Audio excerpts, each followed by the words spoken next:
Meus caros e minhas caras, sejam muito bem-vindos, muito bem-vindas ao terceiro episódio do nosso podcast Heróis e Vilões entre Crimes e Medalhas. Aqui falamos dos mais exaltados e dos mais execrados pela sociedade. Os que estão abaixo e os que estão acima. Falamos do espectro do ser humano em seus maiores mistérios, do bem ao mal, entre todos os extremos que nós conhecemos na história da humanidade. E o episódio de hoje é intitulado 99% da população somos criminosos. Esse resultado é fruto daquela pesquisa científica da qual falamos no nosso primeiro episódio, onde ouvimos 1000 pessoas e, dentre as inúmeras perguntas que fazíamos para elas, colocávamos algumas condutas cotidianas, a princípio, porém que a lei brasileira considera como crimes. Tipo, deixar de emitir uma nota fiscal, tipo, dirigir embriagado, tipo, utilizar de um produto físico ou digital pirata. E aí, 99% dos entrevistados responderam sim a pelo menos uma delas. Então, o que é um criminoso? O que é um vilão? O que é um herói? A lei brasileira define certos heróis por uma lei aprovada, uma lei aprovada no Congresso Nacional. Há vários personagens lá no panteão dos heróis da pátria em Brasília. E a lei no Brasil, assim como em todos os países civilizados na época atual, define o que é um crime e, portanto, o que é ou quem é um criminoso. Criminoso ou vilão, portanto, é um conceito que a princípio deveria derivar da sua definição legal. Mas o que está por trás da definição legal? Nós temos aqui uma ciência que nos ajuda com isso, que é a criminologia. Não é através da lei que a criminologia estuda o fenômeno do crime, da vítima, do criminoso e do controle social da criminalidade, mas através de uma perspectiva multidisciplinar, sociologia, psicologia.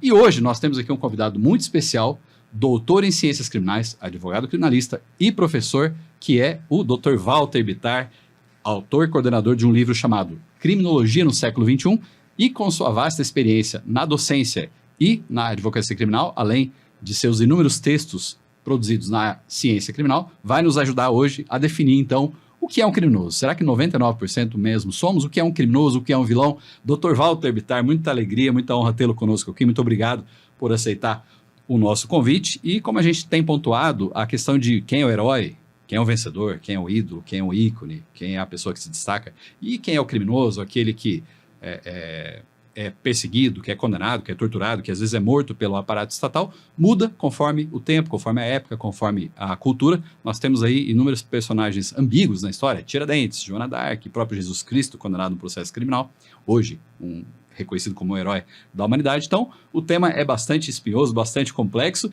e nada melhor do que termos aqui um criminalista, exímio criminalista, um grande professor, doutor em ciências criminais e autor aí de obras na área da criminologia para nos ajudar com isso.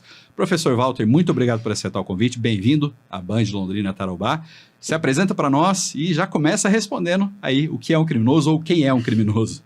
Não, Fabrício, eu que agradeço o seu convite, obrigado, é um prazer estar aqui.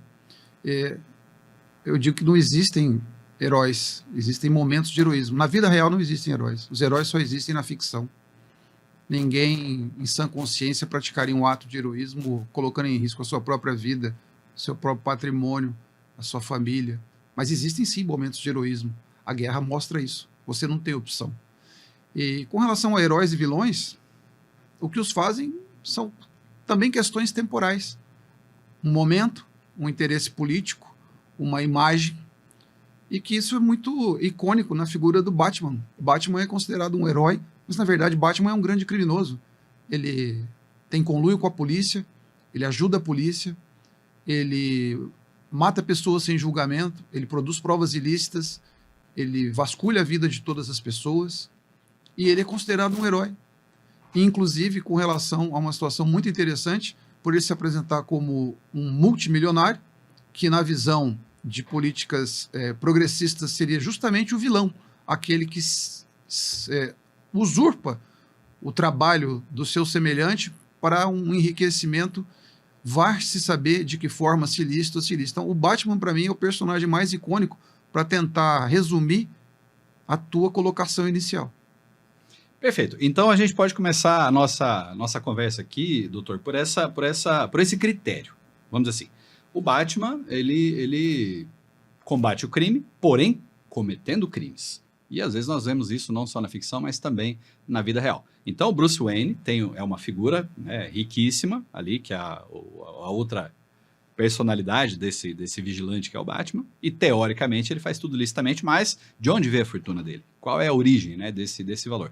E nessa perspectiva, então, a nossa indagação aqui seria a seguinte: será que o critério única e exclusivamente legal seria suficiente para definir o fato simples de infringir a lei, já, ao menos que seja seja ao menos uma vez, já caracteriza um criminoso, e o heróico, como você já pontuou muito bem, tem que ser algo que necessariamente acontece uma vez na vida, porque é algo que não pode se perdurar por toda uma existência. O critério da lei, portanto, ele é suficiente para definir, ou tem muita coisa por trás ali de que um Estado vai definir como vem a ser um crime? É fácil definir, especialmente para quem não é da área do direito. Bandido é um apelido.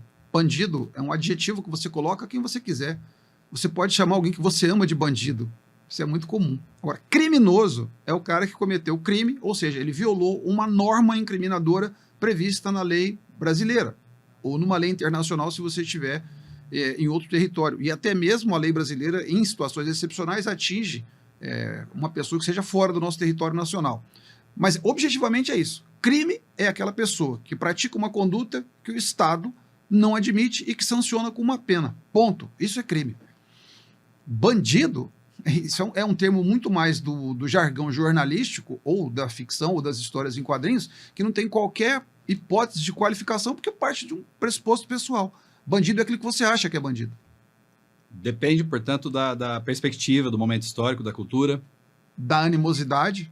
Então, por exemplo, quando a gente, especialmente nesse momento em que o embate ideológico e as posturas radicais elas estão muito presentes na vida cotidiana, bandido é aquele que você não gosta, bandido é o que pertence a outro partido, bandido é aquele que não concorda com você, bandido é aquele que não respeita a mulher, ou aquele que mesmo não respeitando uma mulher, ou uma pessoa que tem uma outra orientação sexual, ou de um grupo étnico diferente, ele tem uma vida completamente desregrada, mas que agrada uma parte da população que simpatiza com ele.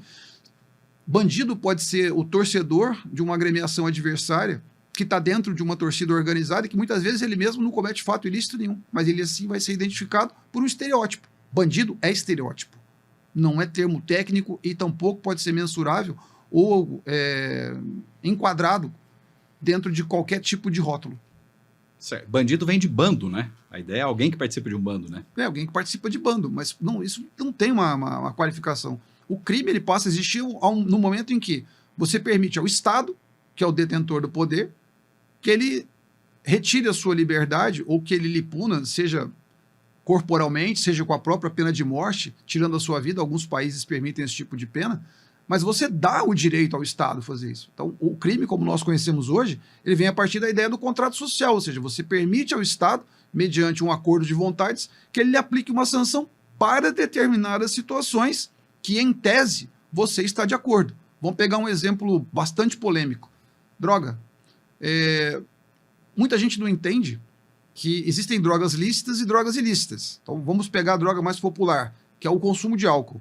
O consumo de álcool excessivo, ele não é crime. O crime são determinadas condutas praticadas por meio da ingestão excessiva de bebidas alcoólicas, como você já começou exemplificando, o dirigir embriagado.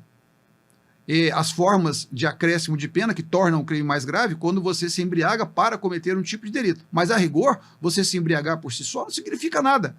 Mas você está ali praticando uma ingestão de droga porque é permitido pelo Estado, que, por sua vez, inclusive, recolhe impostos expressivos sobre esse tipo de produto.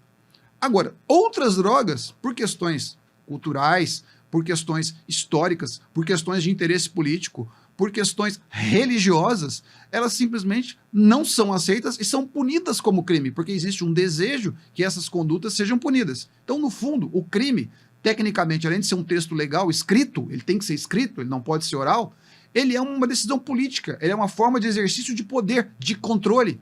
E ele controla você de acordo com o interesse daquele que detém o poder. E quem detém o poder? Numa democracia, é aquele que você colocou lá por um determinado tempo.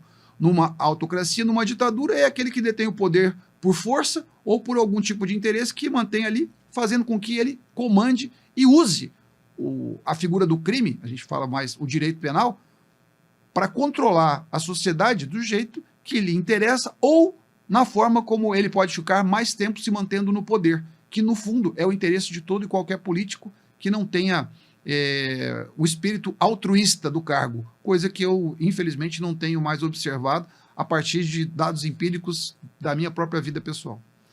Muita coisa para a gente comentar, inclusive desses dados empíricos. Na nossa pesquisa até perguntava se o político é herói ou vilão, e curiosamente 88% consideravam um vilão. Agora, Walter, vamos lá. Você colocou uma coisa muito interessante que é o contrato social, a ideia de Rousseau. Todos nós, então, elegemos alguém e concordamos que aquela conduta X ou Y é crime, e a partir daí vem a figura... E abrimos parte da nossa liberdade. E abrimos parte da nossa liberdade, claro, para que o Estado possa exercer sua força, sua coerção. Esse poder, muitas vezes, ele é conferido a algumas parcelas dos cidadãos, a algum extrato social. E eu queria te perguntar o seguinte, porque tem essa ideia, então, de que quem está no poder, enfim, em linhas gerais, vai definir o que é um crime e, portanto, quem é criminoso. Existe algo ali que você pode identificar ao longo dos seus estudos, da sua experiência, que sempre ou quase sempre foi protegido pela lei penal, aquilo que a gente chama de bem jurídico, aquilo que a lei penal se presta a proteger, como a vida, o patrimônio, a liberdade? E eu te pergunto isso por quê? Porque a gente percebe uma certa relatividade quando olha, por exemplo, a lei das 12 tábuas da antiga Roma, em que o pai de família, o pater familias, tinha o direito de vida e morte sobre os filhos em determinadas situações. Você tem certas sociedades que não conhecem o direito à propriedade, aí você teria o esvaziamento, por exemplo, do crime patrimonial, de furto, de roubo, etc. E eu te pergunto, doutor, da sua experiência, dos seus estudos, existe algo que, ao longo de toda a história, você chegou a perceber que a lei penal sempre protegeu, que sempre foi definido aquilo, ou quase sempre, como um crime? Muito fácil. O patrimônio. Então, até nós conversávamos aqui, como é que eu vou me dirigir ao público que está ouvindo a gente? Então, eu vou olhar nessa câmera aqui para dizer o seguinte: o Estado brasileiro, o patrimônio é mais importante que a sua vida, porque as penas dos crimes contra o patrimônio, elas são maiores do que as penas dos crimes contra a vida. No Brasil é assim. E na maioria dos países é assim. Porque nós valorizamos sempre o bem material. Então, o bem material, historicamente, ele é protegido pelo direito penal. Por quê? Porque ele precisa ser resguardado. E para você guardar patrimônio, para você guardar dinheiro, você vai precisar de uma grande estrutura que só um Estado organizado pode propiciar. Porque você sozinho não consegue fazer isso. Então, infelizmente, é o bem material, é o patrimônio, o núcleo histórico de toda a criação de crimes de todas as formas e de várias espécies e conteúdos no mundo. O que a gente chama de bem jurídico penal, que é só uma ideia, que hoje, por exemplo, na Alemanha praticamente já está descartada essa teoria, dá uma ideia de que a gente está defendendo um valor que todo mundo tem que proteger. Só que as formas de proteção ao patrimônio que o Estado confere são completamente distintas às pessoas. Basta exemplificar de uma forma muito fácil. Se você fizer uma análise de quem são as pessoas, qual é a população carcerária do país, que você vai observar muito facilmente para que o crime funciona como proteção. Para que o sistema penal ele é dirigido. Ele é dirigido para encarcerar uma parte da população com vias a proteger uma outra parte, que geralmente é a minoria da sociedade, que é aquela que detém a maior parte do patrimônio. Então, tentando explicar numa linha mais fácil para o cidadão comum, é o seguinte: os grandes fraudadores do sistema tributário, do sistema econômico, do sistema financeiro, eles, em regra, estão fora da população carcerária brasileira. Quando você observa quem está preso, são pessoas que cometeram pequenos crimes contra o patrimônio. Crimes com relação à lei de tóxicos, o tráfico de entorpecente, e, evidentemente, crimes contra a vida, porque o Brasil é um país violento. Agora, o motivo pelo qual a violência é gerada, existem várias teorias e várias situações que, sim, só esse tema a gente levaria aqui 24 horas fazendo o programa e não chegaria a consenso nenhum. Mas fato é que você pode observar facilmente quais são as pessoas que estão presas no Brasil, qual é o grupo social que elas pertencem, se são pobres ou se são ricas, qual é o grupo étnico originário, se são afrodescendentes, se são brancos, se são estrangeiros. E aí você vai perceber que tipo de política você tem. Se nós pegarmos a população carcerária nos Estados Unidos, você vai ver que existe uma grande porcentagem de estrangeiros que estão presos ou descendentes de estrangeiros. Por quê? Porque são pessoas dos estratos mais pobres da sociedade. Obviamente que não é porque uma pessoa pertence ao extrato de menor potencial econômico de uma sociedade que ela é inclinada para o crime. Isso é uma ideia absurda. Mas fato é que o sistema é dirigido para ela. Basta você ver o tipo de abordagem policial que é feito dentro de uma favela e o tipo de abordagem policial que é feita numa residência de alguém que tem um mandado de busca e apreensão e tem uma situação econômica, digamos, privilegiada ou que o coloque no extrato diferenciado da sociedade. Basta isso. E cada um que tire a sua própria conclusão. E disso que você apontou, professor, eu vou fazer uma pergunta. Realmente, a gente percebe que a clientela, estatisticamente falando, do sistema carcerário é composta por esse extrato. Mas esses crimes de corrupção, de fraude aí ao fisco, etc., esses crimes do colarinho branco, vamos generalizar aqui. Você acha que existe uma relação entre esses crimes, do ponto de vista de uma distorção social, e a criminalidade de rua, aquela que é mais violenta, esses crimes geram uma desigualdade social, que por sua vez gera essa criminalidade que a gente vê aí mais comum, que o cidadão comum está mais acostumado a perceber? São situações distintas. Onde o Estado não está presente, a criminalidade vai tomar conta. Um dos grandes problemas na criminalidade, especialmente no Rio de Janeiro, que é a mais famosa, que são as organizações criminosas voltadas ao tráfico de entorpecente, que nós comumente vemos em reportagens, em telejornais, etc., e tal, onde você vê pessoas comandando determinada área, aquilo se deve à ausência do Estado. Onde o Estado não está presente, alguém vai ocupar. Não existem espaços vazios. Obviamente que se você tem uma repressão policial presente, você vai conseguir obter resultados naquela área. O problema é que você não consegue ocupar todos os espaços ao mesmo tempo. Então, se você reprime o crime em determinada área, ele vai se deslocar para outra. Então, são várias frentes de enfrentamento para que você possa ter um resultado. Óbvio que passa pela repressão. Então, é um discurso vazio você falar assim, não, a polícia não é efetiva no combate à criminalidade. Não, ela é. Mas mesmo a polícia, ela é dirigida pelo Estado. Ela tem problemas de recurso, ela tem problemas de formação. E veja que o Brasil, por exemplo, nós temos tantos tipos de polícia que as pessoas são incapazes de diferenciar qual é exatamente o tipo de policial que ele está falando e quais são as suas responsabilidades. Então, só para exemplificar, você tem guarda municipal, tem uma determinada atribuição. Polícia Civil, tem uma determinada atribuição. Polícia Militar, tem outra determinada atribuição. Polícia Penal, tem outra atribuição. E para a gente explicar isso para uma pessoa leiga, é um tanto quanto complicado. Então, tudo isso são fatores que, óbvio, fragilizam o combate ao enfrentamento do fenômeno criminal. Mas ele passa... O Beccaria é um autor italiano que já há 300 anos atrás falou isso, na efetividade, na certeza do cumprimento da lei. Uma coisa que nós temos certeza absoluta é que a lei não é cumprida, ou quando ela é cumprida, ela é mal cumprida. Por isso que, assim, hoje nós temos tantas coisas para serem feitas que é praticamente inviável você querer resolver pelo sistema político atual uma forma de combate efetivo à criminalidade. Mesmo porque combate efetivo à criminalidade não existe em lugar nenhum do mundo. Por que a gente fala isso com tranquilidade? Porque em qualquer lugar do mundo, seja uma sociedade silvícola, seja uma sociedade extremamente organizada, você tem violência. E quando um Estado ele pega a violência e ele cria normas incriminadoras, portanto, crimes, para tirar aquelas pessoas da sociedade, para puni-las ou para teoricamente recuperá-las, ressocializando e reintegrando a sociedade, se ele não consegue cumprir todas essas etapas desse processo complexo, obviamente ele vai fracassar. E por isso a sensação de fracasso que nós temos aqui no Brasil. Porque assim, o Brasil é um país que prende pouco. Não, o Brasil prende. O Brasil é um dos 5 países do mundo que mais encarceram pessoas. E dentre esses 5 países que encarceram pessoas, o nosso é o mais violento. Violento que eu digo com relação a crimes contra a vida. Portanto, não é o encarceramento bom ou ruim, ou em grande ou má quantidade, que vai nos dar uma resposta sobre o que nós estamos debatendo aqui agora, mas sim sobre uma efetividade daquilo que você se propõe a punir para que aquele Estado funcione. Agora, como que isso vai ser feito? Isso é política, isso é interesse político, isso depende daquela pessoa que está no poder naquele momento e no grupo que detém o poder. Porque hoje, os nossos senadores e deputados federais, que são as únicas pessoas que podem produzir uma lei penal no Brasil válida, porque ela precisa sair do parlamento, tem que ser uma lei federal, estou comunicando aqui com o seu público leigo, eles têm várias possibilidades para modificar o quadro sistêmico das normas incriminadoras no Brasil, e isso não produziria absolutamente nenhum efeito se você não mudar a estrutura administrativa, a estrutura das polícias, acabar com essa lista enorme de favores que o Estado acaba propiciando para uma parte dos funcionários públicos, né? fazendo com que você tenha uma sociedade não igualitária, porque nós nunca seremos iguais, mas pelo menos que possibilite chances melhores para todos, para que a gente tenha algo mais verdadeiro.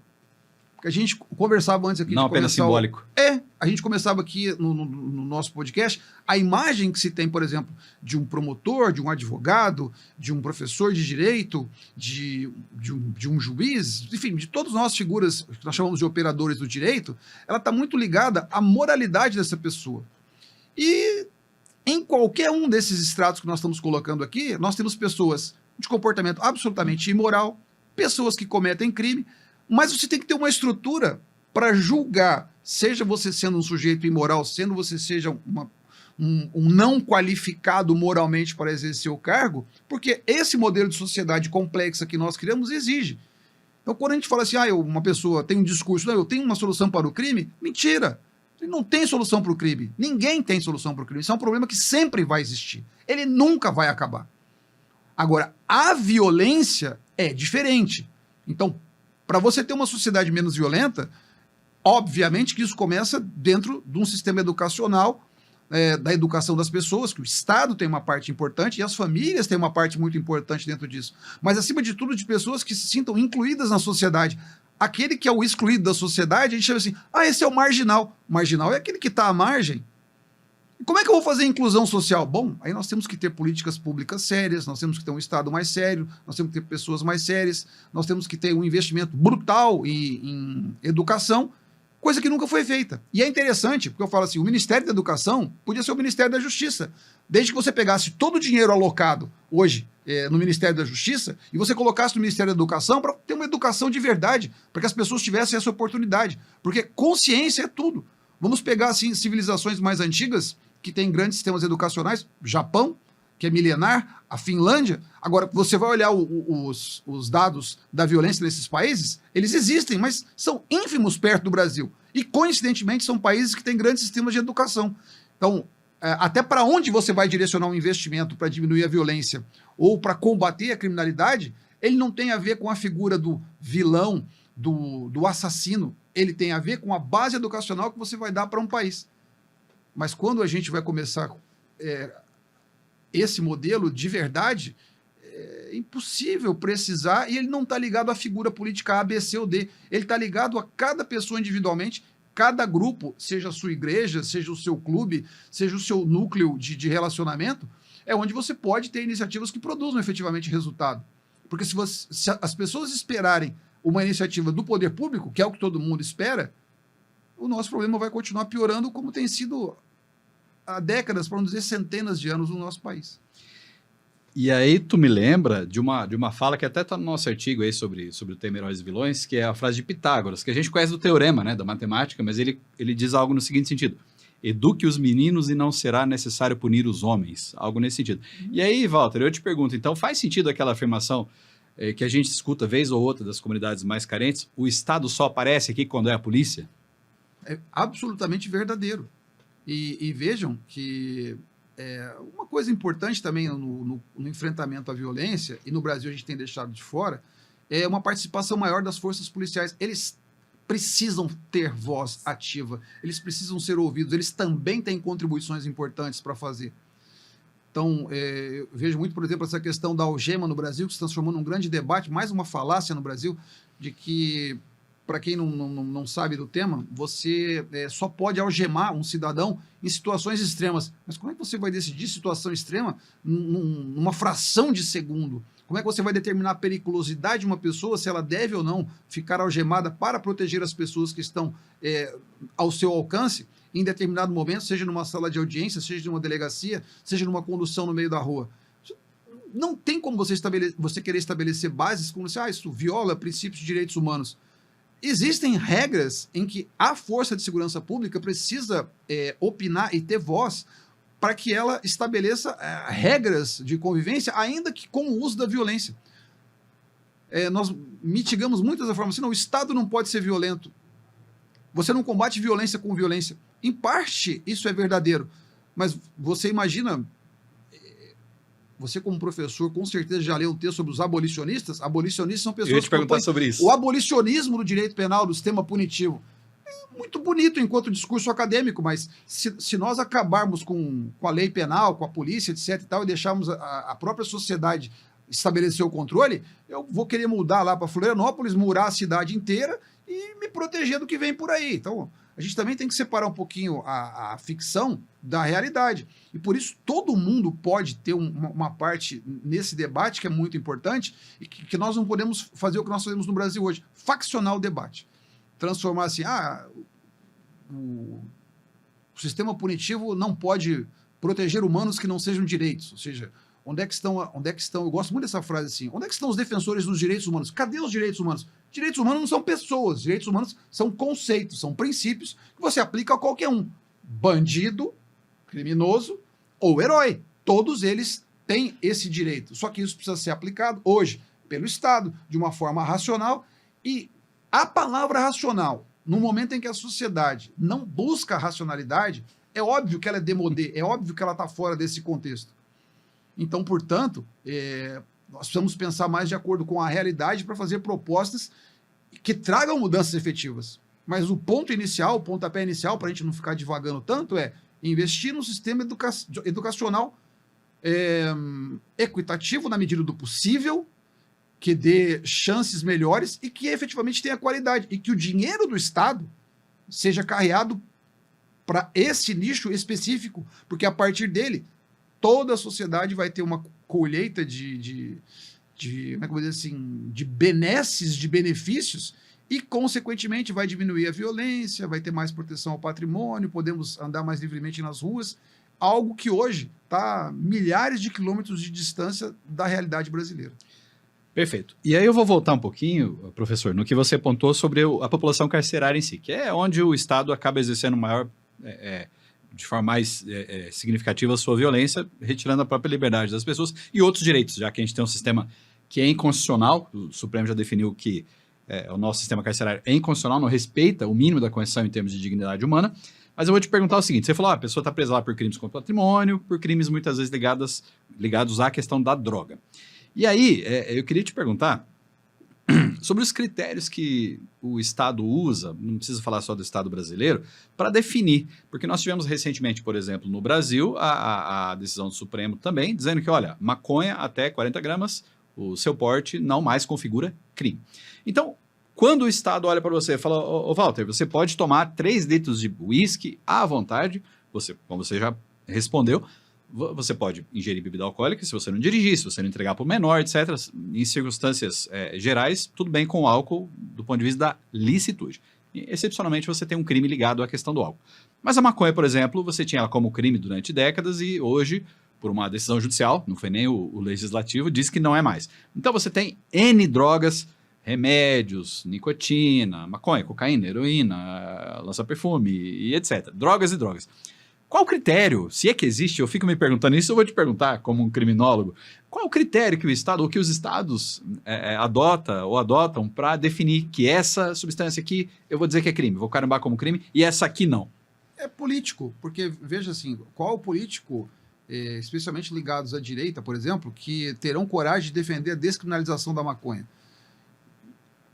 Ele não vai fazer isso porque ele vai perder votos. Então, é uma questão muito mais política do que de saúde pública. E tem que ficar uma coisa muito clara, quando a gente debate isso, eu já coloco logo no início, droga, o próprio nome de droga, ela faz mal. Ela é uma coisa assim, que não tem como lhe causar nenhum benefício. E também, dentro do contexto do que nós falamos por droga, nós também estamos falando de quantidade. Porque existem muitas substâncias que até um determinado limite ela é utilizada como um bálsamo e a partir dali ela passa a ser processada como substância entorpecente dentro do seu organismo. É uma mera questão de quantidade. Que nem o veneno e o remédio. Exatamente. Mas quando você fala dessa situação específica do Supremo Tribunal Federal, eu acho que eu consigo explicar de uma forma fácil para o leigo. O que o Supremo Tribunal Federal disse? Diz que você se autolesionar não pode ser criminalizado pelo Estado, que o Estado não tem nada a ver com isso. Porque você, quando está fumando maconha, você está fazendo mal a você mesmo. Mas aí o Supremo Tribunal Federal, ao meu ver, andou muito mal quando ele legislou sobre a questão da quantidade que você pode portar ou não. Ele, evidentemente, pode falar da constitucionalidade da lei, mas ali houve, com todo respeito à decisão, é um espaço que não é do Supremo Tribunal Federal, e que, infelizmente, o Supremo Tribunal Federal tem, sim, pontualmente saído do seu dever de não legislar. Porque a legislação tem que pertencer ao Poder Legislativo, ou seja, tem que ficar a cargo dos nossos deputados e senadores. Então, nessa parte da especificação da quantidade de droga, num argumento que, para mim, não serve, porque assim, o Legislativo deveria legislar e não legisla, se ele não legislou, então, como nós falamos no começo aqui desse podcast, nós estamos fora do que nós consideramos crime. E que, portanto, apenas desacredita mais o Supremo Tribunal Federal perante a população do país quando ele entra numa seara que não deveria ser a dele. Mas o critério, ele é político. Por que a maconha, se eu consumir acima das 40 gramas que você mencionou, ela pode ser considerada crime, e se eu consumir 400 gramas de álcool, eu não cometo crime nenhum. E existem outras substâncias muito, muito populares também, que as pessoas tomam e não fazem essa conexão que você fez, Fabrício. Por exemplo, Rivotril, que é uma droga muito popular. Muitas pessoas que nós conhecemos... Excelente exemplo.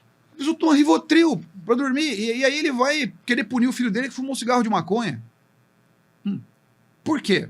Porque existem questões culturais, questões religiosas, questões familiares, questões basicamente ideológicas. E essa questão ideológica hoje, ela praticamente é a ponta de lança de qualquer discussão e qualquer conclusão que você chega. Porque muito mais importante para quem debate fazer valer a sua opinião do que argumentar coerentemente e falar assim, olha, esse argumento ele tem coerência. Porque no meu ponto... Embora não seja meu, né? Enfim, nosso, exato, tem coerência mesmo sendo de outrem. Mas no fundo ele é uma decisão política. Então tudo que nós falarmos sobre o que é a figura do criminoso, o criminoso é aquilo que uma decisão política quis que se chamasse ou que se tornasse criminoso. Inclusive, no nosso trabalho, isso me lembra uma passagem. O comportamento desviante é aquele que o outro comete, né? Muitas vezes é assim, né? Olha, tem um texto do professor Sérgio Salomão Checaira, que já foi escrito há muitos anos no boletim do Instituto Brasileiro de Ciências Criminais, que se chamava-se A Lei e o Outro. Então ele contava um episódio ocorrido num condomínio em que um jovem teria riscado o elevador. E aí a síndica do prédio teria pedido a compreensão dos demais para que não punissem o menino que fizesse aquilo. Agora, todo mundo no prédio, aqueles que não eram ligados à família ou que não gostavam da família, queriam que esse menino fosse punido de acordo com uma lei criminal. Óbvio, por ele ser menor de idade, a lei criminal não lhe atingiria, mas que fossem aplicadas sanções do Estatuto da Criança e do Adolescente para esse menino. E a família e os simpatizantes insistiam que não, bastavam chamar a atenção desse menino porque seria um excesso. Então, o conceito de excesso também... Não depende do quê? Depende de quem, então? De que lado você está. Daquilo que você concorda. Porque o que nós aprendemos na aula de filosofia do direito no conceito de justiça. Justiça é aquilo que você acha justo. Porque ninguém pensa que assim, o que é justo para um não é justo para outro. Se você pegar um assassino, por mais hediondo que tenha sido o tipo de assassinato que ele praticou, se você disser para ele, olha, a sua pena vai ser 40, 50, 60 anos numa prisão, ele fala assim, não, mas isso é uma injustiça. Injustiça por quê? Porque ele vê pessoas que cometeram crimes muito mais graves, por exemplo, lesaram um país inteiro, estarem isentas de punição criminal e ele não. Então, é absolutamente abstrato isso e infinito, porque justiça é um conceito pessoal. Não adianta você falar, justiça é dar a cada um o que é seu. Isso num palanque fica muito bonito, mas na prática isso não existe. Então vamos lá, vamos apimentar um pouquinho mais a conversa, porque de tudo que você trouxe até hoje, até agora aqui hoje, professor, a gente vê que a lei vai definir e o critério para trazer o conteúdo da lei é, em última análise, político. Mas se a gente pegar lá o início da criminologia, o professor até falou em abolicionismo penal. E se acabasse o crime? Se o Estado não pudesse mais punir, e ele já demonstrou que isso é inviável. Mas lá no começo da criminologia, essa ciência que estuda o crime com parâmetros extrajurídicos, para simplificar, que não é questão de se é lei ou se não é, a criminologia tem ali um dos seus grandes nomes na pessoa de Rafael Garófalo. E ele trazia um conceito muito instigante, que é a ideia do delito natural. A gente discute na filosofia do direito, né, Walter? Se existe um direito natural, um direito que independe da lei humana, ou se não existe, se é de Deus, se é da natureza, se é do cosmos. A filosofia do direito debate muito isso. E o Garofalo, ele trouxe a discussão justamente para o âmbito da questão criminal. Existe um delito natural, ou seja, independentemente de um estado A ou B definir aquela conduta como sendo um crime, existe um crime que está por aí, a despeito de sua inexistência em algum texto legal? Ele até falava que o crime natural existe, né, lá na sua obra Criminologia, a primeira obra, salvo engano, com esse nome, né? E ele falava assim, é aquilo que vai ofender os valores morais básicos humanos, como a piedade e a probidade. Walter, você poderia falar um pouquinho para a gente sobre essa ideia do delito natural, de Garofalo, se existe, se não existe, se é só a lei mesmo?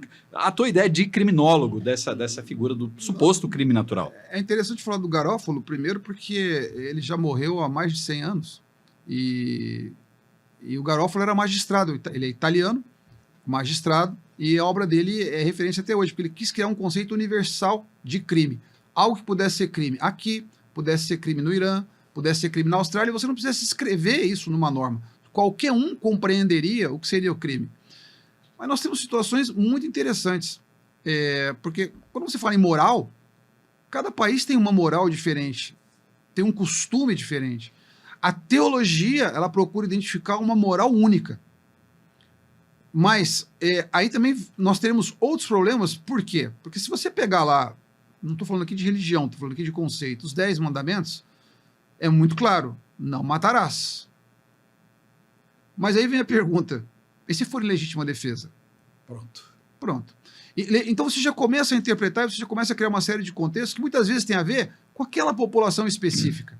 Porque algo que tem sentido ser proibido numa sociedade, não tem sentido ser proibido em outra. Então, eu gosto muito de falar para públicos onde nós temos a presença feminina, de que em determinados países, você permitir uma mulher a frequentar uma escola, estou falando especificamente hoje do Afeganistão, liderado pelo Talibã, é crime. Isso que moralmente não seria algo absolutamente discutível? Seria. Nós chegamos, em determinados momentos da história, a moralmente justificar a escravização de negros, de índios e de outras populações. E isso moralmente... Negro era coisa, res. Né? Exato, era produto. Legalmente. Legalmente, era produto. Inclusive com o respaldo da igreja em determinadas situações. Que para nós hoje soaria como um absurdo enorme. Então, a ideia do Garofalo, ela é muito boa, mas ela está muito ligada ao conceito de moral. Agora, a moral, ela tem, como eu disse, aspectos geográficos, aspectos históricos, aspectos evolutivos. Veja, uma situação muito interessante do crime no Brasil hoje. No Brasil, ato obsceno, para quem não sabe, é crime. Dá um exemplo para nós, pessoal que não conhece, o que é um ato obsceno.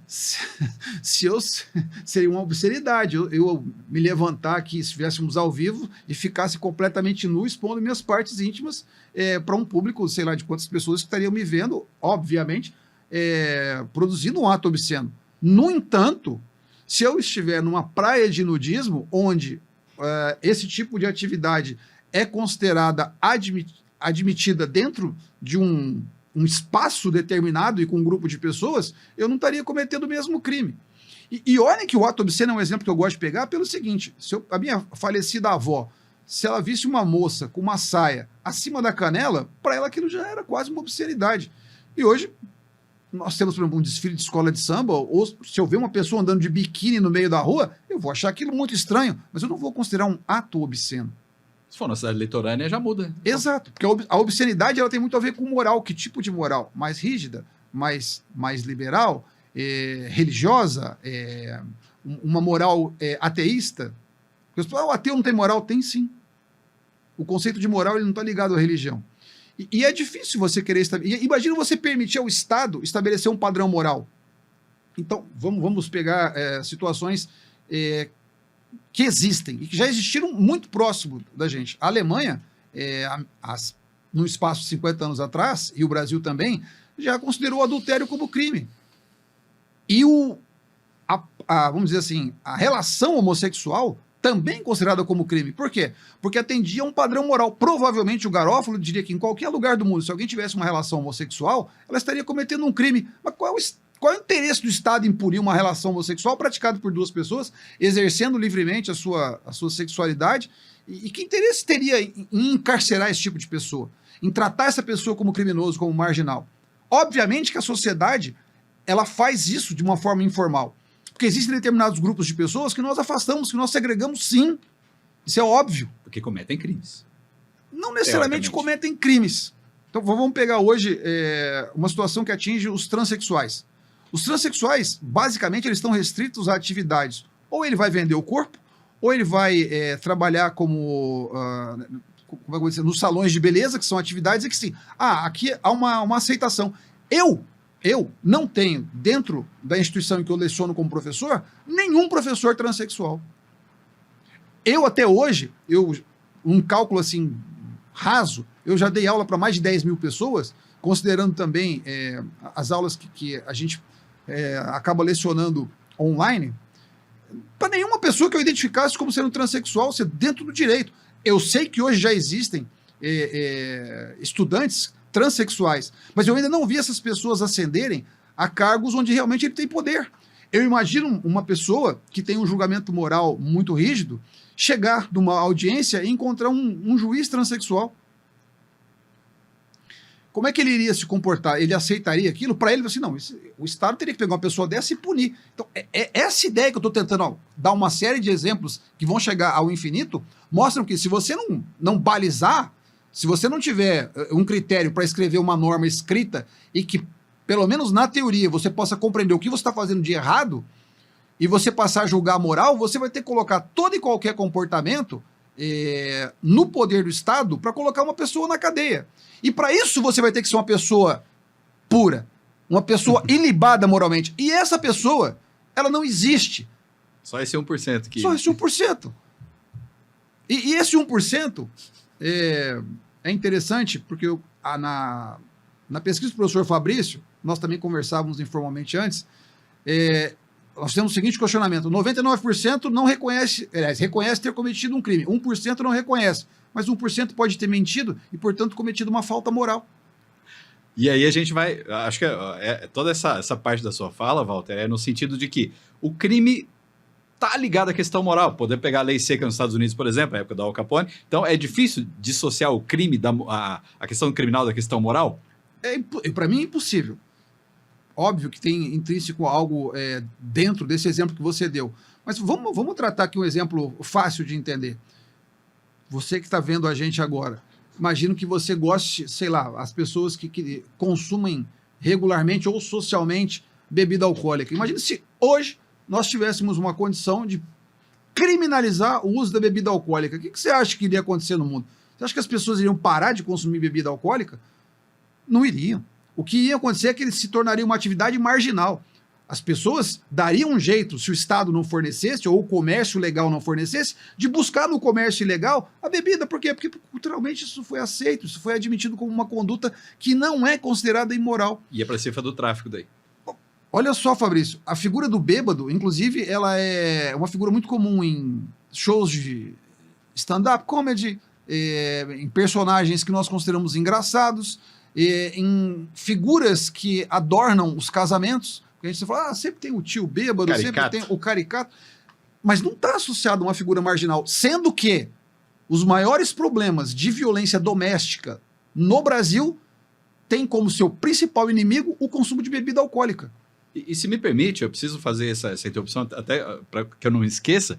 Muitas vezes o consumo do álcool ele é exaltado na sociedade. Nossa, eu tomava não sei quantas caixas, não sei quantos... É ou não é? Não existe isso? Claro, obviamente. Tanto é que assim, a propaganda fala assim, beba com responsabilidade. Eu posso me embriagar com uma dose de uísque e o outro pode se embriagar com 1 litro de uísque. Então, assim, como é que nós vamos estabelecer parâmetro para isso? Então você vai precisar da norma escrita e o crime vai ser a partir de determinadas condutas que atrapalhem perto do insuportável o outro. Olha que debate rico, né? Afinal, essa questão do criminoso. Vou falar um pouquinho aqui de alguns números, então, professor, para a gente desenvolver mais algumas ideias, eu vou querer a tua percepção sobre isso. Bom, quando a gente ouviu as pessoas da pesquisa, isso faz aí cerca de 10 anos, lógico que algumas coisas já mudaram na sociedade bastante de lá para cá. 99% admitiram, pelo menos, ter cometido uma vez um dos atos que a gente perguntou na pesquisa. 84% comprado produtos piratas, hoje você tem isso até facilitado pelos meios digitais, 74% admitem ter ofendido alguém. Quem que nunca xingou alguém? Isso tem espelho no Código Penal brasileiro. Calúnia, injúria e difamação. Calúnia, injúria e difamação, né? E você tem uma série de outras condutas, dirigir embriagado, etc, né? E aí a gente perguntou para as pessoas, de 1.000, 99% disseram sim. E aí como é que fica, professor Walter, até sob uma perspectiva moral, porque a gente até conversava no episódio anterior com o Bruno Carraro, né? Por que as pessoas se interessam tanto por crime? Eu até falo, o pessoal se interessa muito por crime, adora saber sobre crime, menos quando é a vítima. Vítima ninguém quer ser. O crime chama muita atenção, quer saber como é que aconteceu, o que aconteceu com quem matou, mas vítima ninguém quer ser. Então, isso chama muita atenção. E aí, na criminologia, a gente tem um estudo bastante interessante que traz a ideia de sombra, o arquétipo negativo, sombrio, de todos nós, que é desenvolvido pelo Carl Jung, que é psiquiatra, etc. Então, como você percebe essa situação de o sujeito que aponta o dedo, né? Porque ele aponta o dedo, um dedo e 3 dedos estão voltados para ele, ou para nós, no caso. Ah, mas eu tô vendo que o outro tá errado, o outro é criminoso, mas eu não. Eu sou esse puro, talvez eu seja esse que respondeu, o 1% que respondeu a pesquisa. Não, nunca comprei uma roupa pirata, nunca deixei de emitir uma nota fiscal.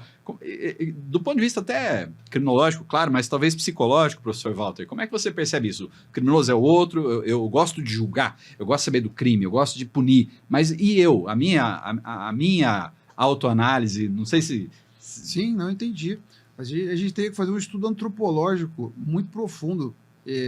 Até interessante ter falado do Garófalo, porque o Lombroso, que é outro criminólogo tão famoso quanto o Garófalo, mas com uma obra de menor importância, mas também importante, porque ele quis estudar cientificamente o fenômeno, né? Ele quis demonstrar que existia um homem criminoso, porque ele mesmo não se considerava um. Então, é interessante, quando nós pegamos referenciais históricos, por exemplo, por que a gente gosta de se referir à Bíblia? Porque a Bíblia é um documento, além de ser um documento espiritual, ela é um documento histórico. E logo no começo da Bíblia, Caim matou Abel. Então, se a gente começar a querer entender por que nós temos ímpetos violentos, por que nós temos uma queda para o errado, e por que nós fazemos julgamentos sempre com relação ao outro e não contra nós mesmos, por que nós não praticamos a alteridade, que nos colocarmos no lugar do outro, nós vamos chegar ao início da própria humanidade, como ela surgiu e por que as coisas são assim. Então, eu, por exemplo, entendo muito a filosofia de Tomás de Aquino de que o homem nasce inclinado para o mal e ele vai lutar pela virtude por toda a sua vida. Ao contrário do que propõe o contrato social, ou seja, que o homem nasce bom e a sociedade o desvirtua. Mas isso também são questões de fé, mais do que questões filosóficas. Então, para essa sua colocação, por que isso acontece, eu não encontraria uma resposta nem do ponto de vista criminológico, porque eu desconheço um texto científico que tenha trabalhado esse tema, mas essa resposta ela estaria muito mais vinculada ao campo da filosofia e da moral do que do próprio direito ou da criminologia. Eu acho que uma pessoa que se aventure a demonstrar isso, ela estaria falando do próprio valor humano. E valor humano, como é que nós vamos aferir? Diz o ditado popular que o melhor negócio do mundo é comprar um ser humano pelo preço que ele vale e vendê-lo pelo preço que ele acha que ele vale. Porque nós tendemos a nos vermos, né, melhor do que nós realmente somos. Dunning-Kruger, acho que tem um estudo nesse sentido. Pois é, então aí fica muito erro. É muito mais fácil você ver a culpa no outro do que você ver a culpa em si mesmo. E aí nós vamos assim, fazer um podcast inteiro só para falar sobre culpa. E esse fetiche da culpa está presente no sistema punitivo. Por quê? Porque todo mundo quer ver a pessoa reconhecer culpa, quer que a pessoa seja punida pela sua culpa, quer que alguém tenha culpa. E se alguém morreu, se ainda que alguém não tenha culpa nenhuma, eu quero que alguém tenha culpa para satisfazer o meu desejo de justiça. Isso é absolutamente impossível, Fabrício. Então, quando a gente pega o livro Criminologia Analítica, a gente falou dele no primeiro episódio, que Joe Tennyson Vela, ele ganhou o concurso do BCCRI, inclusive na época, usando essa teoria do Carl Jung, da sombra, desse lado negativo de todos nós, na área da criminologia, ele fala da ideia do bode expiatório, que acho que tem a ver com isso que você está falando. Quer dizer, nós, os puros, os bons, acabamos de punir aquele que é o mal e podemos ir dormir tranquilos. Tem a ver com isso? Tem, porque nós temos o poder. É o que nós começamos a falar no início do podcast. o criminoso é determinado pela figura que detém o poder. Quem tem o poder determina quem é criminoso. Quem tem o poder consegue controlar quem vai ser preso, quem não será. Obviamente que não em 100% dos casos, mas aquele que detém o poder, quando ele é preso, isso podemos falar assim mundialmente. Mundialmente. Veja, por exemplo, a própria questão da corrupção. A corrupção, até alguns anos atrás, a pena era de 1 a 8 anos. Por quê? Justamente para o indivíduo não tivesse a menor chance Curioso, né? de ficar encarcerado em regime fechado. Agora é de 2 a 12. Não alterou muita coisa. E, como a gente está falando em criminologia, é muito interessante as pessoas saberem que tem uma obra muito antiga do Edwin Sutherland, que é um criminólogo americano, que é justamente o título O Crime do Colarinho Branco, onde ele procura demonstrar que um determinado nicho da sociedade ele se protege. Então ele diz lá, o juiz que vai julgar, o promotor que vai acusar, ele muitas vezes pertence ao mesmo grupo econômico daquela pessoa que muitas vezes lesiona em alto grau num crime com sistema financeiro, numa prática de dumping, numa prática de ilícitos tributários, uma gama enorme de pessoas. Mas aí você enxerga ele com outros olhos, porque você enxerga nele um semelhante a você mesmo. Então, você não quer se punir. É o que você colocou mesmo aí do bode na sala. O círculo de pertencimento. E aí geram essas decisões onde eu falo assim, mas o Brasil não pune os grandes criminosos. Isso é uma verdade em parte. Porque quando a gente fala de criminalidade violenta, quando a gente fala de tráfico de entorpecente, você vê que a população carcerária do Brasil corresponde a um país de alto índice de ilícitos dessa natureza, inclusive dos crimes contra a vida. O Brasil tem uma taxa alta de encarceramento porque tem uma taxa alta de homicídio. E não só de homicídio, como de latrocínio, extorsão mediante sequestro, extorsão seguida de morte e todos esses crimes que acabam no resultado morte de alguém. E por que isso acontece? Porque no nicho produtor de normas, geralmente a pessoa não tem a capacidade nem a coragem de praticar o ato violento por si só, ou ele não tem a necessidade de praticar aquele tipo de conduta para a subsistência dele e para o enriquecimento ilícito dele.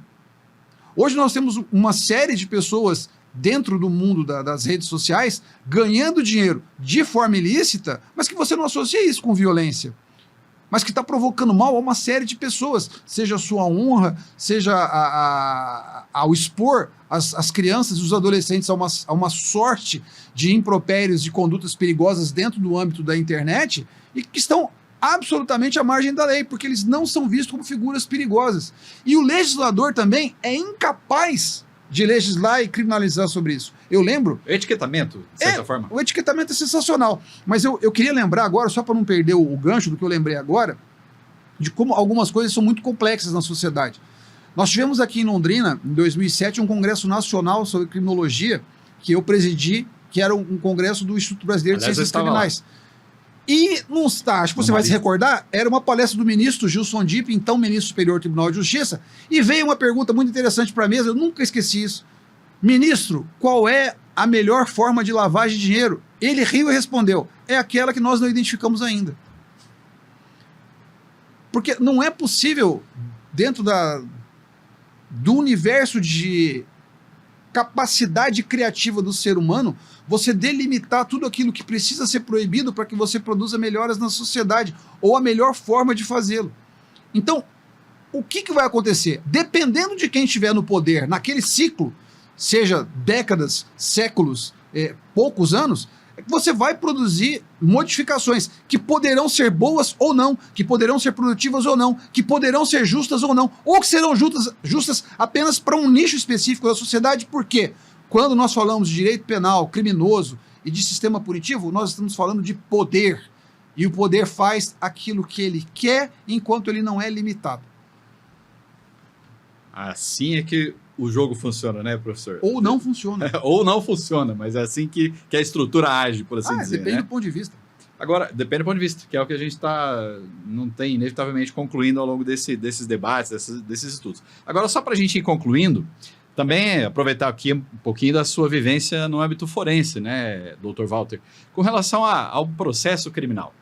Muitas vezes a gente vê que, por exemplo, uma legítima defesa, aquele sujeito que... Legítima defesa de terceiro, talvez seja um interessante exemplo. O sujeito está processado num processo criminal e, na verdade, ele estava defendendo uma outra pessoa, acabou matando alguém. Defendendo sua mãe, defendendo o irmão, defendendo um vizinho. E no seu histórico aí de criminalista, de advogado, o que você teria para dizer sobre nós, entre advogados, juízes, promotores, o próprio réu, que é um vilão, talvez ele seja um herói naquele caso real? Poderia contar alguma história ou lembrar alguma coisa, ou trazer sua perspectiva dentro ali dos processos criminais, que afinal definiriam em definitivo quem é um vilão, quem é um criminoso, uma noção para a gente aqui? Eu acho que a gente pode pegar um exemplo icônico, que é a Operação Lava Jato e o Sérgio Moro. Perfeito. O Sérgio Moro, no início da Operação Lava Jato, e especialmente na fase mais importante, quando o presidente Lula até acabou sendo preso e outras figuras importantes foram presas, ele se tornou um herói, um grande herói, e quase uma unanimidade. Mas então vem a Operação Spoofing, que revela que ele tinha diálogos com os promotores e que eles entabulavam condenações, prisões e estratégias assim, absolutamente fora do contexto probatório, e que parte da comunidade jurídica na época já se rebelou, mostrando que aquele herói que até então a sociedade achava que lhe protegia era, na verdade, um vilão que estava fazendo um ataque seríssimo ao sistema punitivo e que acabou permitindo que pessoas que não deveriam estar livres do cárcere hoje estejam por conta de uma atitude absolutamente inaceitável para os parâmetros da própria lei que existia à época. E vamos, assim, colocar uma coisa muito objetiva. Para o cidadão leigo, o Código de Processo Penal ele é mais claro impossível. Se o juiz aconselhar uma das partes, ele automaticamente deve reconhecer a sua suspeição e a sua parcialidade e se retirar do processo. Então, o Sérgio Moro, a partir do momento que ele cruzou essa linha da legalidade, ele se colocou já não mais no papel de mocinho e passou a exercer o papel de vilão. E por que eu quero falar da figura do Sérgio Moro? Porque para aqueles que não aceitam essa narrativa, que falam que é uma narrativa parcial da comunidade jurídica, depois desse episódio, o que acontece com o Sérgio Moro? O Sérgio Moro é tornado ministro da Justiça do ex-presidente Bolsonaro. E ele acaba se rebelando contra algumas atitudes do próprio presidente Bolsonaro, e ele, que era um dos maiores heróis daqueles de ideologia de direita e bolsonaristas, passou, a partir daquele momento, a ser considerado um dos maiores vilões, e já não mais apenas pela comunidade jurídica, mas pelo, digamos assim, grupo defensor de uma determinada ideologia. Eu não quero ficar aqui falando de política, estou querendo trabalhar de exemplo. E, portanto, o critério de criminoso, herói e vilão, ele é sazonal, circunstancial e depende do meu interesse pessoal, do meu alinhamento ideológico e daquilo que eu efetivamente acredito por meio da fé, e não estou falando de religião, estou falando da fé humana, do que os meus olhos me fazem crer que é verdadeiro e tem sentido para mim.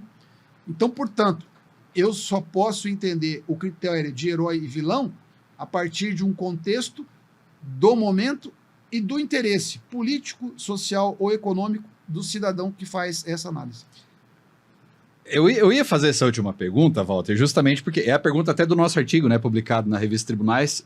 Heróis e vilões, existem critérios objetivos para defini-los, porque a lei já ficou clara aqui na nossa conversa e em outras abordagens que a lei por si só não define, porque a lei vai ter uma série de substratos aí, políticos, econômicos, sociais, culturais por trás dela. Então, o professor Walter acabou de responder que o critério é realmente relativo, não tem como a gente definir, mas dessa ideia, então, nós temos leis que definem heróis no Brasil, né, Walter, e leis que definem crimes, portanto, aqueles que sejam considerados criminosos. Dessa ideia, então, de o direito definir, ou pretensamente definir heróis e vilões, então, faz aí para nós todo o seu arcabouço teórico, da sua vivência prática, o critério para definir herói e vilão, então, o que a gente faz com essa pergunta? O critério, mesmo diante da complexidade da pergunta e do assunto, porque você vê que a cada assunto a gente acaba abrindo uma picada diferente, o critério é o momento, o critério é político, o critério é interesse pessoal, o critério é ideológico, a depender do contexto que você está inserido nele. É o momento, porque eu usei o exemplo do Sérgio Moro, mas eu acredito piamente que ele pode acabar entrando para a história do país como um herói, não como um vilão. Mas para um determinado grupo social, ele vai ser sempre considerado vilão. Especialmente aqueles ligados à área do direito, os magistrados, muitos magistrados se sentiram traídos, porque apoiavam o Sérgio Moro até então, e quando descobriram que ele violou essa questão da parcialidade, que é o quesito talvez mais importante da carreira de um magistrado, eles se sentiram atingidos com isso. A postura do Supremo Tribunal Federal muda a partir dessa revelação, ou seja, em um dia, até as 23h59, você é um vilão, E no dia seguinte você é um herói. E também naquele mesmo dia, a partir das 23h59, você já considerado um herói, pode se tornar um vilão e voltar a ser um herói numa circunstância temporal futura absolutamente imprevista, desde que exista um interesse para reconhecer você como herói ou como vilão, a depender do grupo e do seu interesse pessoal naquele momento. Infelizmente, o meu critério, e é o critério do Walter Bittar, é esse. E é o que a gente tem visto aqui. Para fechar, então, eu vou te fazer uma pergunta, e com uma subpergunta. Você já até abordou isso, mas só para fazer um fechamento aqui com a tua palavra.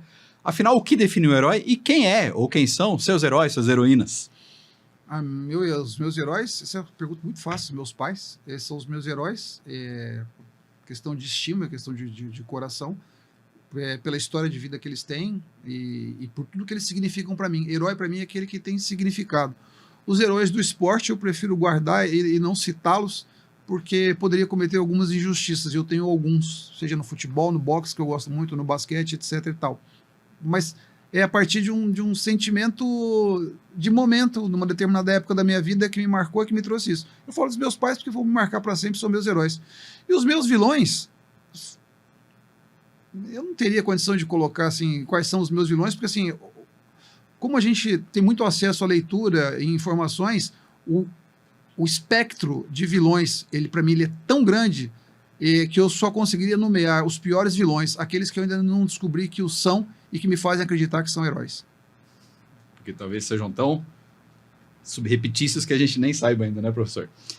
Obrigado. Só até agradecer, professor, doutor em Ciências Criminais, advogado criminalista, Walter Bittar, autor de livros, né, aliás, por ter estado conosco aqui hoje nesse terceiro episódio do podcast Heróis e Vilões entre Crimes e Medalhas. E agradecemos também a vocês, meus caros e minhas caras, que tiveram acompanhando a gente ao longo desse episódio. Não percam o primeiro e segundo, a gente vai encadeando os temas aqui, teremos muitos ainda pela frente, buscando o melhor e o pior do ser humano, com critérios relativos, como a gente tem percebido, mas no fundo, buscando, no fundo, os auspícios quanto aos mistérios da alma humana. Esse é o propósito desse podcast.